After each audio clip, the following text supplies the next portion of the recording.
En el estudio anterior, la semana pasada, estuvimos leyendo un mensaje, el mensaje número 20 del pastor Alonso Trevier Jones, de esta serie titulada El mensaje del tercer ángel.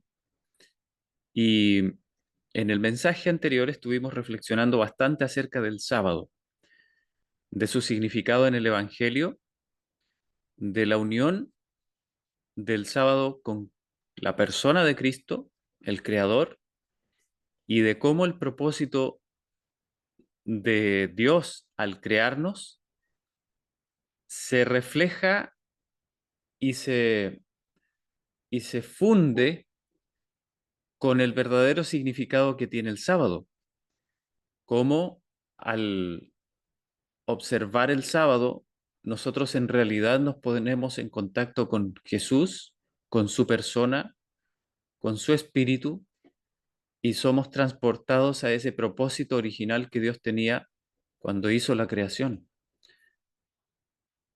Estando en esas reflexiones, hoy día también el pastor va a continuar am, reflexionando en eso y más allá, y mostrándonos cómo el propósito original de Dios se va cumpliendo en nosotros a medida que vamos comprendiendo el verdadero significado del Evangelio. Así es como vamos a continuar hoy día la lectura del mensaje número 21. Es un poquito largo, así es que vamos a tener que dividirlo en dos partes y vamos a hacer hoy día la primera parte del mensaje número 21. Les comparto entonces en la pantalla el texto para que puedan seguirlo también y así tengamos dos entradas a nuestro cerebro, a nuestra mente. Bueno, em, no sé si ya se está viendo allí, si ustedes me confirman. Sí, sí, Ya, se está viendo. muchas gracias. Bueno, mensaje número 21 entonces del pastor Alonso T. Jones y dice, retomamos hoy el tema en el mundo, en el punto, perdón, en el que lo dejamos anoche, en el reconocimiento de que la obra de Dios en la salvación consiste en lograr su propósito original en la creación. Como vimos ya, cuando se completó la obra de la creación de los cielos y la tierra con todo lo que hay en ellos, quedaba allí cumplido el propósito de Dios, y por ese motivo se gozó en aquel día. Sin embargo, mediante el engaño de Satanás, este mundo resultó alejado de su propósito en la creación, viniendo a convertirse en todo lo contrario. Por lo tanto, a fin de conseguir su propósito, el Señor ha de reunir, aparte de este mundo, un pueblo que habitará la tierra renovada, tal como habría sucedido según su propósito original de no haber sucedido la caída. Y cuando lo logre, mediante esa palabra de salvación, mediante el poder de Dios en la salvación, constituirá la auténtica realización final, el cumplimiento del propósito divino original al crear este mundo con todo lo que contiene, un universo completo en el que todo cuanto haya en el cielo, en la tierra, bajo ella y en el mar, con todo lo que hay en ellos, digan, al que está sentado en el trono y al Cordero, sea la alabanza, la honra, la gloria y el poder por los siglos de los siglos. Por lo tanto, el Salvador, cuando estuvo aquí, dijo, mi Padre hasta ahora trabaja y yo trabajo. Juan 5:17. La obra de Dios terminó cuando dio comienzo a aquel séptimo día en lo antiguo. Reposó. Pero su obra en esta tierra y la formación del hombre quedaban aún pendientes. De manera que debió ponerse nuevamente a la labor en la obra de la salvación a fin de completar su propósito original. Por lo tanto, Jesús dijo, mi Padre hasta ahora trabaja y yo trabajo.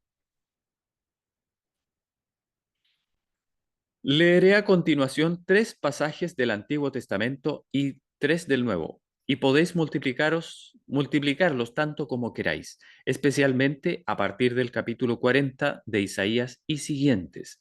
Esos textos muestran que en la obra de la salvación el Señor pone su obra original en la creación y se pone a sí mismo como creador y a su poder tal cual se manifestó en la creación como la base de nuestra confianza en su poder para consumar nuestra salvación. Ved primeramente Salmos 114, perdón, 111:4. Ha hecho memorables sus maravillas. Una traducción alternativa más literal sería: ha hecho un memorial para sus obras maravillosas. De eso es de lo que hemos estado hablando. Era la primera parte del versículo que continúa así: clemente y misericordioso es Jehová.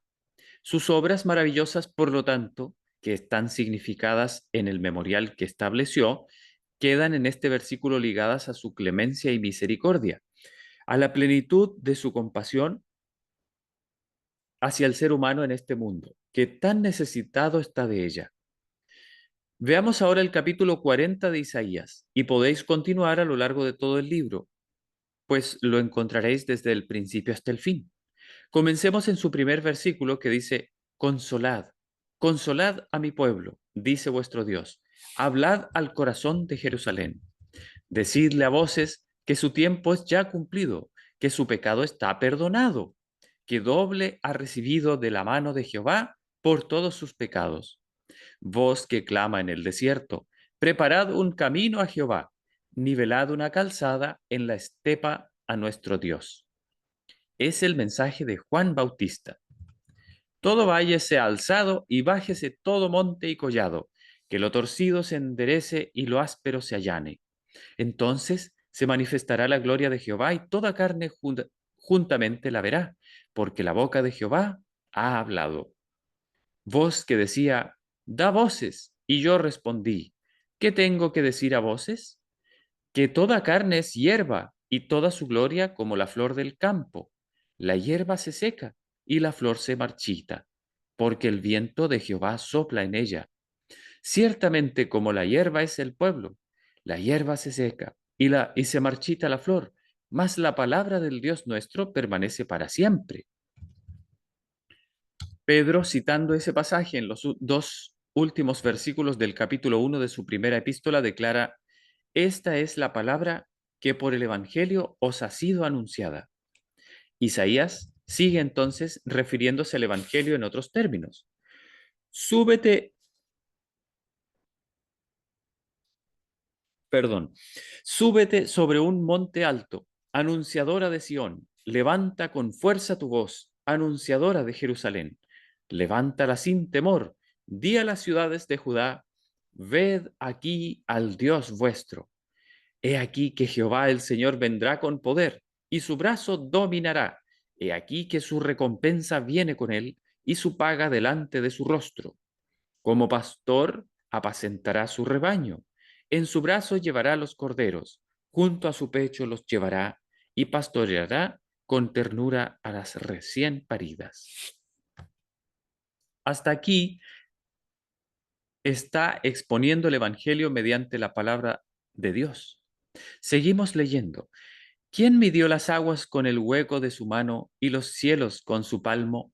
Con 3 dedos juntó el polvo de la tierra y pesó los montes con balanza y con pesas los collados. ¿Quién fue? El mismo que como pastor apacentará su rebaño, aquel cuya voz nos habla hoy en el Evangelio, aquel que vive para siempre. ¿Quién examinó al Espíritu de Jehová o le aconsejó y enseñó? ¿A quién pidió consejo para poder discernir? ¿Quién le enseñó el camino del juicio o le dio conocimiento y le mostró la senda de la prudencia?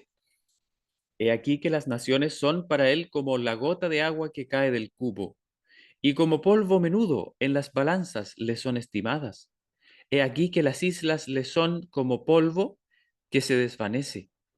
Ni el Líbano bastará para el fuego, ni todos sus animales para el sacrificio. Como nada son todas las naciones delante de él. Para él cuentan menos que nada, menos que lo que no es. ¿A qué pues haréis semejante a Dios? ¿O qué imagen le compondréis?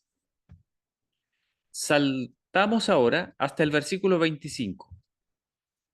¿A qué pues me haréis semejante o me compararéis? Dice el santo. Levantad en alto vuestros ojos y mirad quién creó estas cosas. Él saca y cuenta su ejército. A todas llama por sus nombres y ninguna faltará. Dice el texto que no falta ni siquiera uno solo. ¿Qué es lo que sustenta los astros? El poder de su palabra. Él sustenta todas las cosas con la palabra de su poder. Su invitación es ahora a que abramos los ojos y veamos quién creó todas estas cosas y saca y cuenta su ejército. ¿A dónde nos lleva todo esto? Leamos el versículo 27. ¿Por qué dices, Jacob, y hablas tú, Israel? Mi camino está escondido de Jehová, y de mi Dios pasó mi juicio. Levantad en alto vuestros ojos y mirad quién creó estas cosas. Él saca y cuenta su ejército. A todas llama por sus nombres, y ninguna faltará. Ahora, Jacob, ¿por qué sientes que Dios se olvidó de ti? ¿Por qué ese desánimo? Dios jamás ha olvidado ni a uno solo de sus planetas en el universo. Los conoce a todos por sus nombres. ¿Acaso se va a olvidar de tu nombre? ¿Por qué presenta aquí estas dos ideas, la una junto a la otra? Una voz dice, para nuestro consuelo, porque el mismo que creó todas estas cosas es el consolador de Israel. Aquel que conoce todas esas cosas es el que os pone a vosotros y a mí un nombre nuevo. Versículo 28. ¿No has sabido, no has oído que el Dios eterno es Jehová, el cual creó los confines de la tierra? No desfallece ni se fatiga con cansancio, y su entendimiento no hay quien lo alcance. Él da esfuerzo al cansado y multiplica las fuerzas al que no tiene ningunas. ¿De quién se trata? Del Señor. Bien, levantad en alto vuestros ojos y ved quién creó todas estas cosas, y comprobad entonces que tiene el poder para dar fuerzas al cansado mediante su palabra. Por lo tanto, dice, tened buen ánimo, consolaos. Y sucede así. Cuando aquel que tenía semejanza de hombre tocó a Daniel y lo fortaleció diciéndole, esfuérzate, Daniel dijo, hable mi Señor, porque me has fortalecido. Ahora, el resto del capítulo. Los muchachos se fatigan y se cansan, los jóvenes flaquean y caen, mas los que esperan en Jehová tendrán nuevas fuerzas, levantarán alas como las águilas, correrán y no se cansarán, caminarán y no se fatigarán. El mismo poder que sostiene en sus órbitas a los planetas será el que fortalece a los débiles y cansados, de forma que correrán y no se cansarán, caminarán y no se fatigarán. ¿Comprendéis que el Señor establece la creación y su poder en la creación como el fundamento de nuestra esperanza en su salvación? ¿Veis que se trata de una y la misma cosa? Obviamente, aquí el pastor se está refiriendo a la creación y a la salvación, una y la misma cosa, ¿no es cierto? Entonces, hermanos, cuando el Señor nos habla de la creación, y esto deberíamos tenerlo siempre presente, ustedes se han dado cuenta que en la Biblia se habla mucho acerca de la creación, se hace, se hacen muchas referencias a la creación de Dios y a Dios como el creador y al poder que se manifestó en la creación de las cosas al principio. Hermanos, ¿cuál es el propósito de eso? ¿Cuál es el propósito? ¿Simplemente mostrarnos que ese es el origen de todas las cosas? No, esto va mucho, mucho más allá. El Señor estableció la historia de la creación en su palabra, al principio, como comienzo, ¿verdad? Y como contenido a través de toda su palabra, para dejarnos claro que es el mismo poder que le dio forma al universo y a lo que pisamos con la planta de nuestros pies y a lo que tocamos con nuestras manos y vemos con nuestros ojos y oímos con nuestros oídos. Todas esas cosas firmes, reales, establecidas por el poder de Dios, todas esas cosas nos hablan del poder maravilloso y perfecto del mismo Dios que está interesado en salvarnos, en, en reformar nuestro carácter, en darnos vida eterna otra vez, en salvarnos del pecado, en llenarnos de su justicia, en darnos su perdón. Hermanos, todas esas cosas son parte de la creación de Dios también. Y es el mismo poder que le dio la forma al universo, el que actúa en nosotros cuando nosotros confiamos en Él. Y yo me atrevería a decir, y aún en los que no confían en Él. El espíritu de profecía dice que hasta el pan que comemos, el agua que bebemos y el aire que respiramos son testimonios vivos de la misericordia de Dios derramada sobre este mundo, antes de que nosotros siquiera tuviéramos algún atisbo de intención de acercarnos a Dios. El Señor nos concedió todas esas cosas. Somos sostenidos por la fortaleza de su poder. Si no fuese por su misericordia, nosotros no podríamos ni siquiera tener esta corta oportunidad de la vida que vivimos en el mundo. Simplemente por causa del pecado habríamos perdido toda chance de volver a intentarlo. Bueno, sigo leyendo. Dice, en el Salmo 147, versículo 3 y 4, encontramos otro pasaje bendito que afecta íntimamente a todos. Y es por eso que lo leo. Él sana a los quebrantados de corazón y venda sus heridas. Él cuenta el número de las estrellas. A todas ellas llama por sus nombres. Cuando uno lee esto, hermanos, en la escritura y no tiene en cuenta la intención del Señor, parecieran dos cosas totalmente desconectadas, ¿no les parece? ¿Qué tiene que ver que Dios nos hable de los quebrantados de corazón y vendar sus heridas? ¿Qué tiene que ver eso con que Él cuenta el número de las estrellas? A todas ellas llama por sus nombres. Pareciera no tener ninguna unión, ningún significado en conjunto, ¿no? Pero si nosotros entendemos que la intención del Señor es dar consuelo a nuestros corazones y mostrarnos que así como Él creó las estrellas y las llama por sus nombres, así también nos puede sanar y vendar nuestras heridas, entonces sí cobra sentido, ¿no? Dice, aquel que es capaz de contar el número de las estrellas, conociendo a cada una por nombre, es quien sana y venda las heridas de los corazones quebrantados. Así, ¿fue herido vuestro espíritu? ¿Se quebrantó vuestro corazón y casi os desesperasteis creyéndos olvidados de todos, de todo y de todos? El versículo es para vosotros. El pensamiento es el siguiente. No es solo que Él sana a los quebrantados de corazón y venda sus heridas, sino que también cuenta las estrellas y las llama por sus nombres, motivo por el cual nunca olvidará tu nombre. Así es el Señor, así es nuestro Salvador, pero el fundamento de nuestra confianza en Él como Salvador es que Él creó todos esos astros y los conoce por sus nombres, sustentándolos con la palabra de su poder para salvar.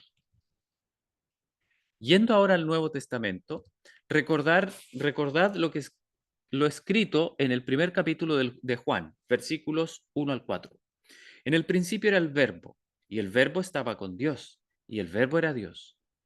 Este estaba en el principio con Dios. Todas las cosas por medio de él fueron hechas, y sin él nada de lo que ha sido hecho fue hecho. En él estaba la vida, y la vida era la luz de los hombres. En el versículo 14 dice, el Verbo se hizo carne y habitó entre nosotros, lleno de gracia y de verdad. De su plenitud recibimos todos, y gracia sobre gracia. Así, el mismo que creó todas las cosas, vino aquí, lleno de gracia y de verdad, tomando una carne como la nuestra, y mediante él somos participantes de su plenitud. El pensamiento que Dios quiere que alberguemos acerca de la salvación es que aquel que nos creó es quien nos salva, que el poder por el que creó es el mismo poder por medio del cual nos salva, y el medio que utilizó para crear, su palabra, es precisamente aquel mediante el que nos salva. Fue por su palabra, y a vosotros es enviada la palabra de esta salvación, dice Hechos 13:26. Efesios 3 se refiere al Evangelio, versículos 7 al 12. Dice, del cual yo fui hecho ministro por el don de la gracia de Dios, que me ha sido dada según la acción de su poder. A mí, que soy menos que el más pequeño de todos los santos, me fue dada esta gracia de anunciar entre los gentiles el Evangelio de las insondables riquezas de Cristo y de aclarar a todos cuál sea el plan del misterio escondido desde los siglos en Dios, el creador de todas las cosas. ¿Qué es lo que había de predicar? Las insondables riquezas de Cristo. Y tenía que hacer ver a todos el misterio escondido desde los siglos en Dios, el creador de todas las cosas en Jesucristo.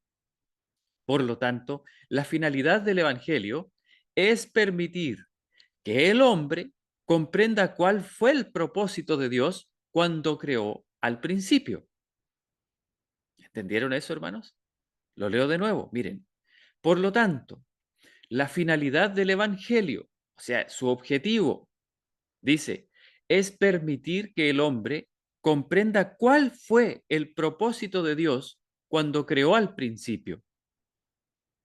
Si el Evangelio tuviera otro propósito diferente, si enseñara cosas diferentes o recurriera a algún otro poder distinto del que actuó en la creación original, su predicación no llevaría a ninguna parte.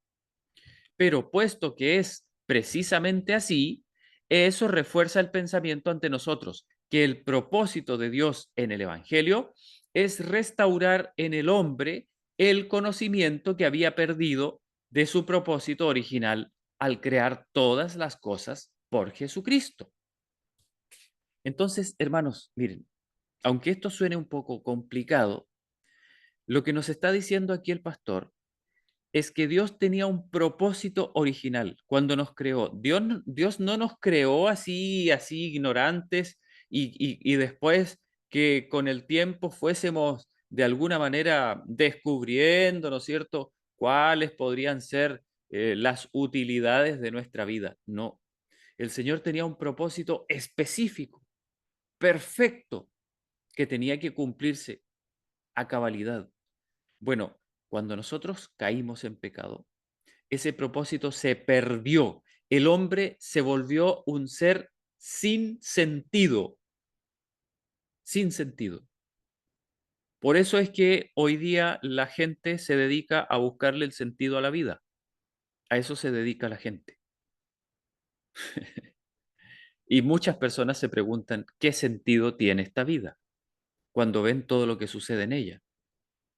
Bueno, pues el Evangelio tiene como propósito restaurar en nosotros ese sentido que tenía la vida cuando Dios nos creó. Ese es el propósito del Evangelio, la restauración.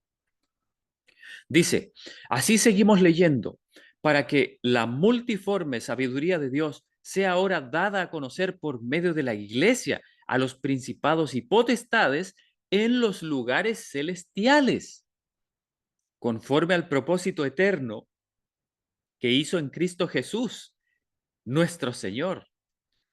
Pero leemos en otro lugar que Él tuvo ese propósito desde antes de la fundación del mundo. Necesariamente tuvo que ser así, dado que se trata de su propósito eterno. Por lo tanto, en Cristo, en la salvación del mundo y del hombre, y en toda la obra, perdón, de Cristo, Dios está llevando a cabo su propósito eterno, tal como fue desde el principio, en quien tenemos seguridad y acceso con confianza por medio de la fe en Él. Leamos nuevamente su propósito eterno. Dice, conforme al propósito eterno que hizo en Cristo Jesús, nuestro Señor. Ese propósito original, creador del que hablamos anoche, consiste en Cristo llevando a cabo lo que resultó anteriormente frustrado. Se trataba de Cristo entonces y de Cristo ahora. Es Cristo todo el tiempo y es el poder de Dios en Cristo todo el tiempo. Se trata siempre del poder de Dios manifestado a través de su palabra para cumplimiento de su propósito, al principio y también al final. Satanás vino y desbarató al mundo, poniéndolo en una complicada situación. El Señor dijo, está bien, lo conseguiremos aún así. Satanás no hizo nada excepto seguir desbaratando el mundo y obligando a que tuviera lugar un rodeo. Pero Dios llevará a cabo su plan incluso en ese rodeo. Cumplirá su propósito eterno de forma que el universo quedará atónito y el diablo destruido. Sin duda ninguna, el Señor lo hará. Encontramos lo mismo en Colosenses 1, a partir del versículo 9.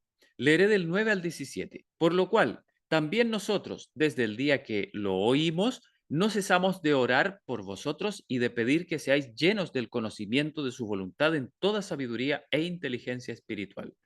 Así podréis andar como es digno del Señor, agradándolo en todo, llevando fruto en toda buena obra y creciendo en el conocimiento de Dios, fortalecidos con todo poder conforme a la potencia de su gloria. Obtendréis fortaleza y paciencia y, con gozo, daréis gracias al Padre que nos hizo aptos para participar de la herencia de los santos en luz. Él nos ha librado del poder de las tinieblas y nos ha trasladado al reino de su amado Hijo, en quien tenemos redención por su sangre, el perdón de pecados. Cristo es la imagen del Dios invisible, el primogénito de toda creación, porque en Él fueron creadas todas las cosas, las que hay en los cielos y las que hay en la tierra, visibles e invisibles, sean tronos, sean dominios, sean principados, sean potestades. Todo fue creado por medio de Él y para Él. Y Él es antes que todas las cosas, y todas las cosas en Él subsisten. Creación, salvación, la bendición de Dios, su gracia, la liberación del poder de las tinieblas, todo es una y la misma historia, el poder creador de Dios y Dios en Jesucristo. Todo lo anterior está contenido en el primer capítulo de Hebreos. De hecho, impregna toda la Biblia. Así pues, no necesitamos insistir más en que la salvación es creación y y en que nos es dada como indicación del poder creador manifestado en Jesucristo. Y la única forma en la que dicho poder se manifiesta es en Jesucristo. La única forma en que podemos conocer a Dios es en Cristo. Él mismo ha establecido esa señal indicativa del poder creador de Dios en Jesucristo. Y sea que ese poder esté en la creación original o en la obra de la salvación, a fin de llevar a cabo el propósito original en la creación, se trata siempre del mismo poder, ejercido por el mismo, de la misma forma y con el mismo significado en cada caso. Por lo tanto, si encontraseis otra señal para significar la obra de la salvación, si encontraseis una señal distinta de aquella que Dios dispuso, podría ser podría ser esa otra señal indicativa del poder de Dios y de su salvación. No, dice la congregación, Pensad en esto con todo detenimiento. Dios ha establecido una señal para significar su poder obrando en todo lugar y en todo tiempo, en Cristo Jesús. Si vosotros o cualquier otro establecéis otra señal distinta, jamás puede significar el poder de Dios, puesto que fue algún otro distinto de él mismo, quien lo instituyó. Por lo tanto, es imposible significar el poder de Dios mediante cualquier otra cosa, mediante cualquier otra señal. ¿Lo comprendéis? Sí, dice la congregación. Hay más.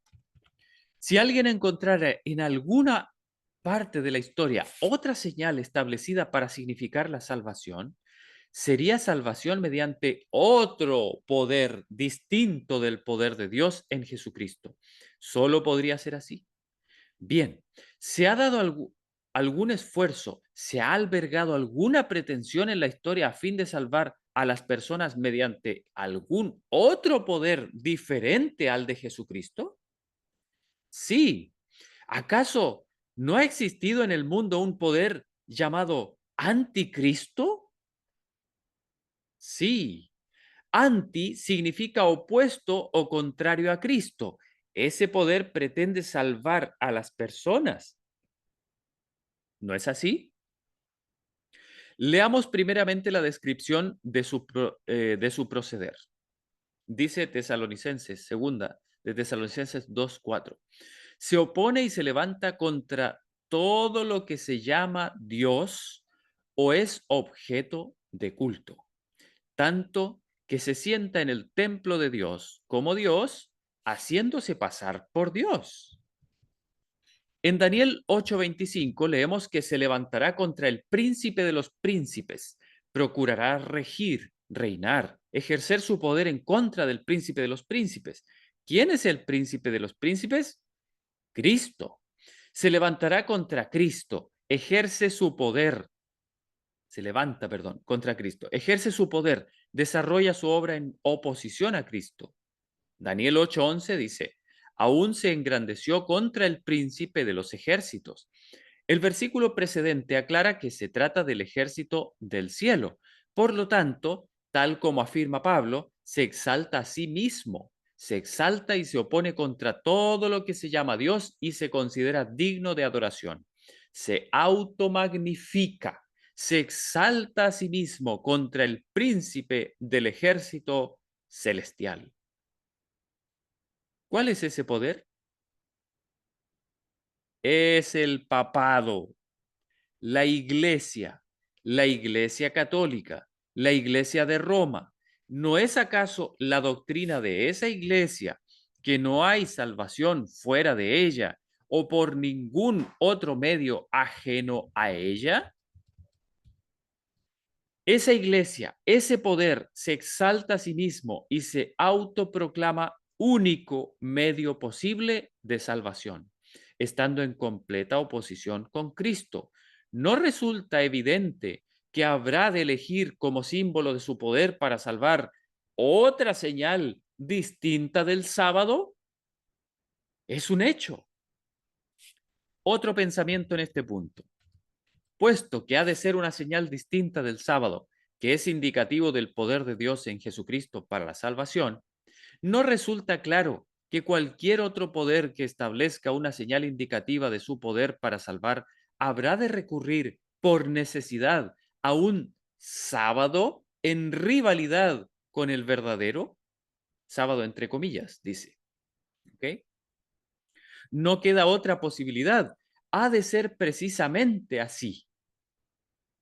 Si eligiera como señal cualquier otra cosa que no estuviera en rivalidad con el sábado, esta señal divina permanecería destacada sin dar ocasión a que nada la desafiara. Por lo tanto, para que la rivalidad sea completa y a fin de establecer su poder en total oposición a Cristo, el hombre de pecado ha de poseer una señal de su poder para salvar. De su poder para salvar. Está ahí resaltado. Dice, y ha de estar por el motivo descrito en rivalidad con la señal indicativa de la salvación en Cristo. Quiero señalar aquí, hermanos, que, eh, a ver, en el inglés, al sábado de la Biblia se le llama Shabbat, ¿ok? Shabbat. Ahora, en el español se le llama sábado, de donde, palabra que proviene de Shabbat, ¿ya? Pero en nuestro idioma, el día sábado se parece a Shabbat, por lo tanto no hay mucha confusión. Shabbat y sábado, todo el mundo entiende que se refiere a lo mismo, ¿ya? Ok. Pero en el inglés, el día sábado no se dice Shabbat, sino que se dice Saturday. Entonces, cuando usted a una persona de habla inglesa le dice Shabbat, esa persona no entiende que se refiere al día Saturday, al día séptimo de la semana, ¿ok? Entonces, la doctrina romana le ha sido más fácil en el idioma inglés hacerle creer a las personas en su ignorancia que el Shabbat de Dios es el domingo, ¿ok?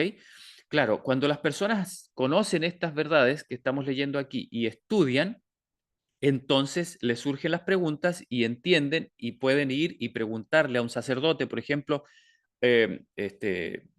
sacerdote, ¿por qué pasa esto y esto con el día, ¿no es cierto?, el día séptimo y yo he estado estudiando y aprendí que el verdadero Shabbat es el Saturday, ¿sí? Y no el Sunday, o sea, el domingo. Entonces ahí el sacerdote tiene que empezar a dar explicaciones y todo eso. Pero en la mayoría de los casos la gente ni siquiera pregunta porque son nombres diferentes. Las personas dan por hecho que el Shabbat es el domingo, porque desde hace muchos años tradicionalmente se ha guardado como día santo el día domingo. Es decir, las personas de habla inglesa en general, de buena fe, como cristianos de buena fe, ellos creen que el día santo del Señor es el día Sunday, el día domingo, porque así le llaman a ese día le llaman Shabbat, ¿ok? Quería aclarar eso porque a veces se dan esas confusiones cuando uno lee las traducciones al español, como lo que estamos leyendo ahora. Dice, y ciertamente la Iglesia de Roma pretende exactamente eso. Perdón, la hermana Elsa levantó su manito. Adelante, hermana Elsa. Sí, me gustaría que yo humildemente digo esto, yo no soy tan estudiosa así como ustedes, pero resulta que yo estaba en un programa de doTERRA, y ellos son, la persona que me iba a entrenar era de Australia. Ella, eh, ella me dijo: "Oh, podemos entrenarte el sábado". Y yo le dije: "Discúlpame, que el sábado es el día del Señor y yo no puedo coger ese entrenamiento". Entonces ella me dijo, yo le dije: "Podemos hacerlo mañana domingo".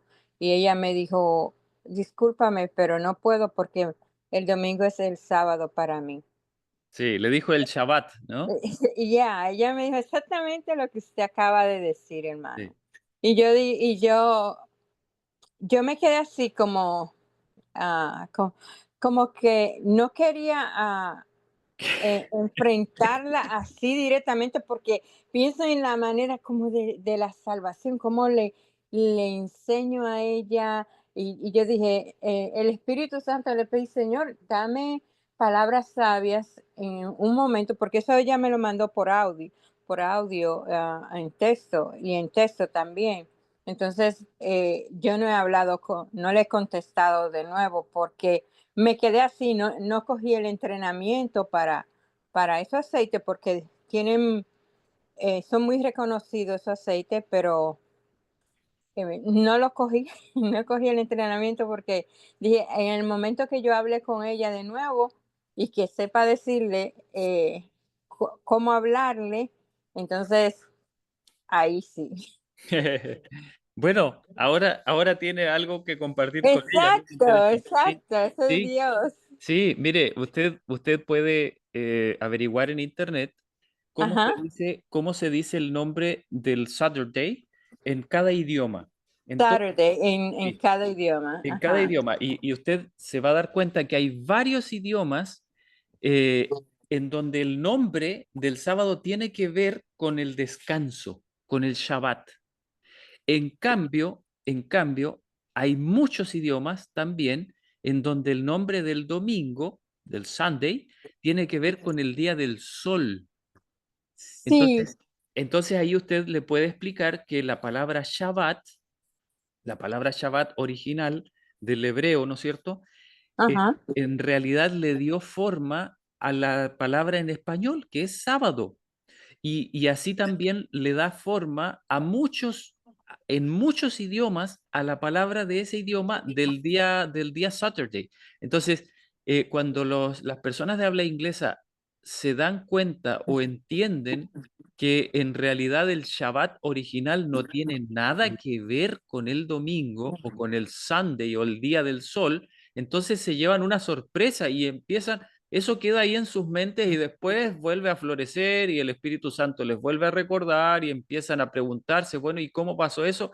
Y ahí usted puede tener la oportunidad de oro abierta por el Espíritu de Dios para compartir con esa persona la historia de lo que pasó, eh, de cómo se transformó el Sunday, el día domingo, en el Shabbat cristiano. Y ahí las personas pueden entender eso perfectamente. Porque lo que sucedió para mí, ¿cómo le digo? Yo entiendo todo lo del sábado, pero cuando me doy cuenta de que es en este país era de día, ya era otro día, y entonces yo no tenía como el fundamento para decirle para decirle lo que yo sé. Yo Claro. tengo el fundamento, pero como a nivel, no sé si me explico, Sí, como físico ok, los días de la semana, pero en otro país yo no sabía, en Australia, cómo era. Y entonces claro. ahora tengo que estudiar. Sí, sí. Bueno, qué bueno, hermana, que el Señor le dé poder, le dé fortaleza, sabiduría y siempre, siempre, cuando uno trata de abrir los ojos de las personas, hay que tener en cuenta que no es uno el que lo hace en primer lugar y además de eso, tratar siempre de tener en mente la actitud de misericordia, de no es cierto, de no tratar de alguna manera de sacar a la persona de su error y de hacerle ver que en realidad esté equivocada, sino más bien de que la persona pueda dirigir sus ojos a Cristo. Y lo que estamos estudiando ahora es importantísimo porque muchas veces, hermana, yo lo he visto y a mí mismo me sucedió por muchos años. Nosotros como adventistas guardamos el sábado. Y guardamos el sábado y ya. ¿Por qué lo guardamos? Ah, bueno, porque Dios así lo dijo y eso dice el cuarto mandamiento y bueno, este es la ley de Dios y tenemos que guardar la ley de Dios y listo y se acabó. Pero pocas veces hacemos verdaderamente una comprensión y una reflexión sobre el significado verdadero del sábado. ¿Por qué Dios lo estableció? ¿Qué tiene que ver con su creación? ¿Qué tiene que ver con la redención? El sábado en sí mismo es un mensaje maravilloso. El mismo concepto del descanso, el reposo de las obras, el reposo de las obras. ¿Qué nos dice eso? Hermanos, ese concepto es poderosísimo. ¿Por qué Dios estableció como memorial de su creación y de su redención el reposo de las obras humanas? ¿Por qué hizo eso? Si lo pensamos bien, en la sola frase, el reposo de nuestras obras, ya tenemos el evangelio ahí. Tenemos el evangelio. Nosotros nos apartamos de Dios y establecimos nuestras propias obras, las obras de pecado, las obras de violación de las leyes de Dios. Esas son las obras humanas. Entonces, viene el Señor y nos dice, mira, tú me vas a adorar de esta manera. ¿Tú quieres adorarme? Sí, yo, Señor, yo te quiero adorar. ¿Tú quieres ser mi hijo? Sí. Ok, yo voy a poner en ti una señal de que tú eres mi hijo, de que tú me adoras y de que tú me entregaste tu vida.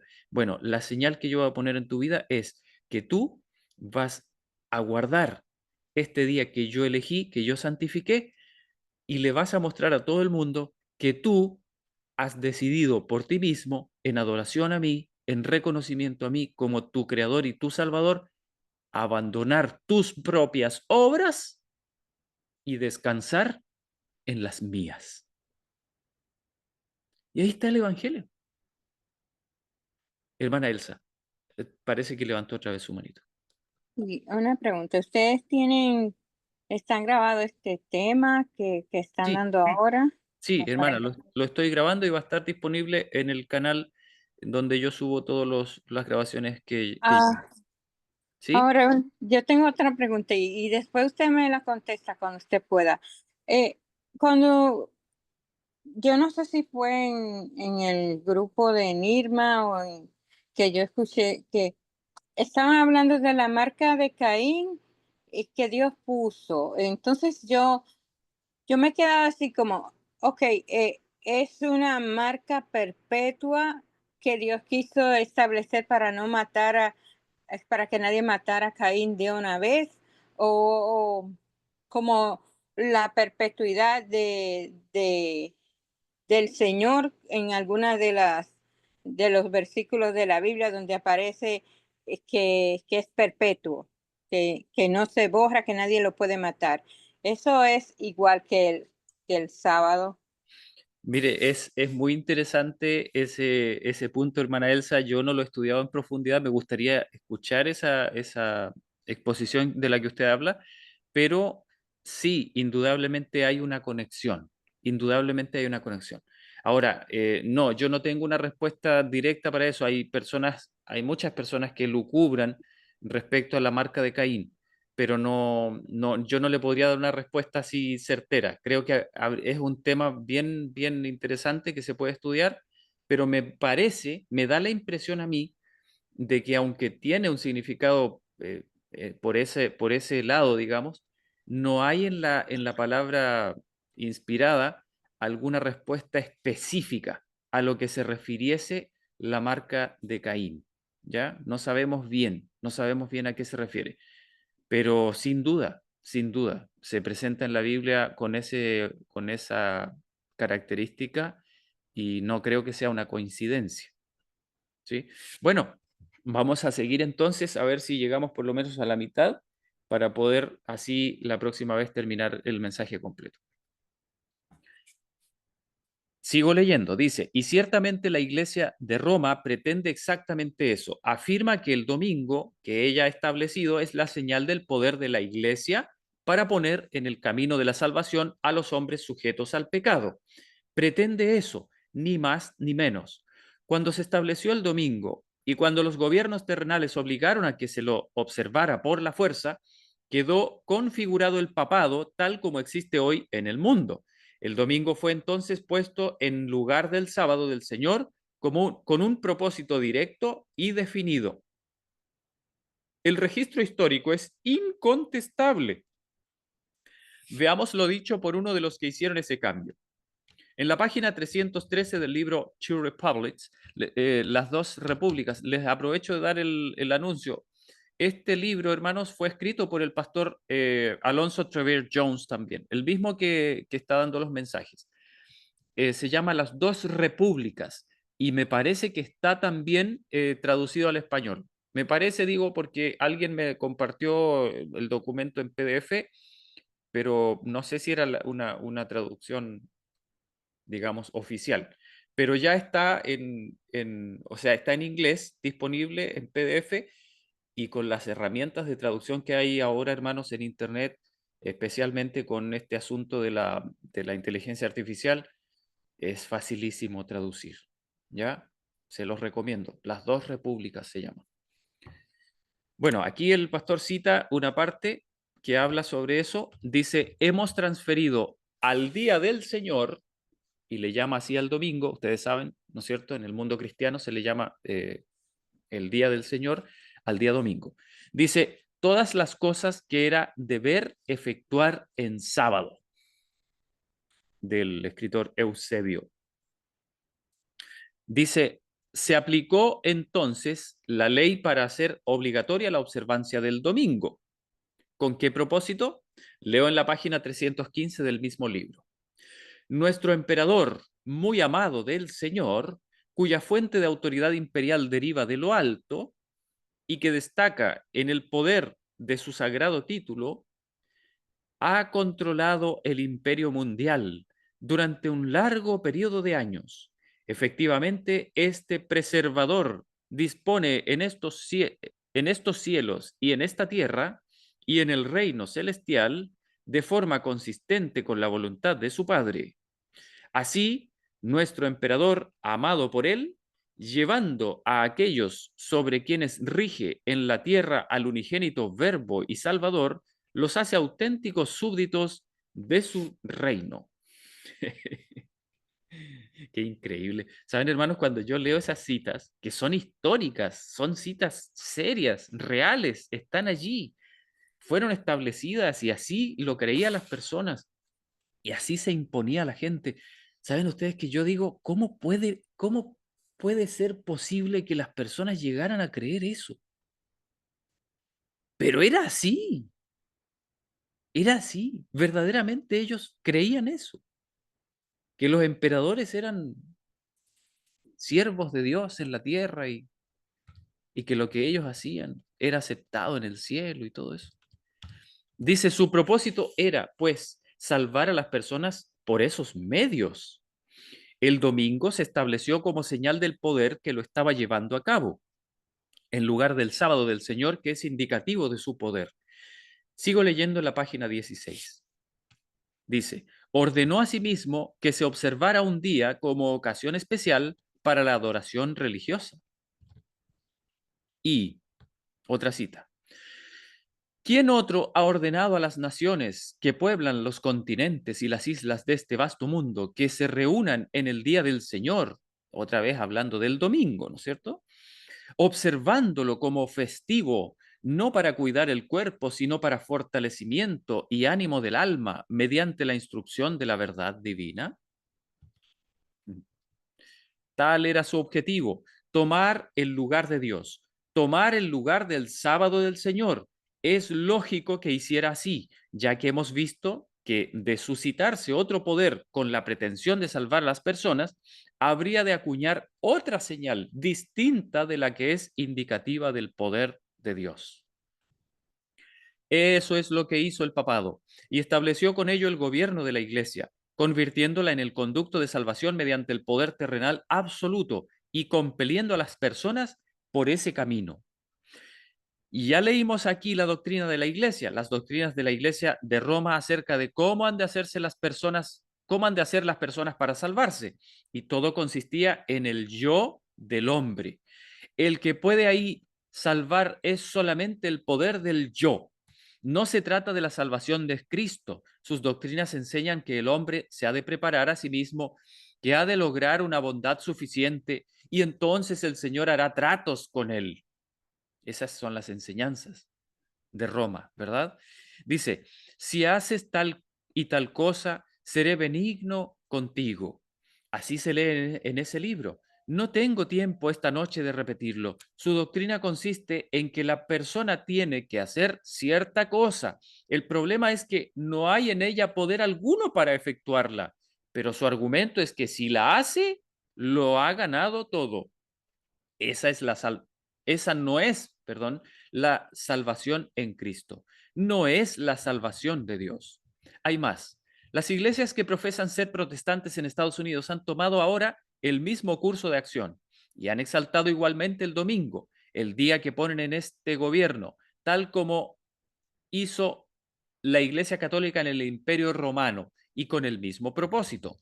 Más aún, esas profesas iglesias protestantes saben que no hay en la Biblia mandamiento ninguno acerca del domingo. Lo admiten. Dicen que el cambio de sábado a domingo comenzó en la iglesia primitiva.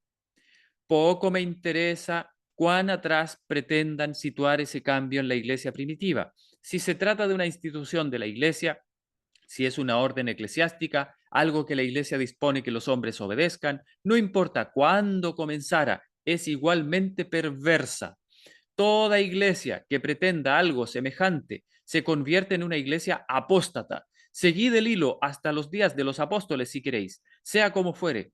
La iglesia la iglesia que hiciera así se convirtió en una iglesia apóstata, pretendiendo salvarse a sí misma y a otros al margen del poder de Dios. Por lo tanto, sea sea que lo hiciera, es una iglesia caída. La misión de la iglesia en el mundo es obedecer a Dios y no dar órdenes a los hombres. Qué claridad, hermanos. Qué claridad. La misión de la iglesia en el mundo es obedecer a Dios y no dar órdenes a los hombres. Toda iglesia, por lo tanto, que pretenda dar órdenes a los hombres es por necesidad una iglesia apóstata. La iglesia de Dios es la que obedece a Dios. Es Él quien da las órdenes. El poder es solo suyo y suya la autoridad. Estableció la iglesia para que a través de ella se pudieran reflejar su poder y gloria a los hombres. Pero no es prerrogativa. No es prerrogativa de la iglesia el dar órdenes a nadie. También ella obedece solo a Dios. Ok, hermanos, lo vamos a dejar aquí. Ok, ya llegamos más o menos hasta la mitad y vamos a dejar hasta aquí el mensaje de hoy. No se lo pierdan la próxima semana a la misma hora. Continuamos.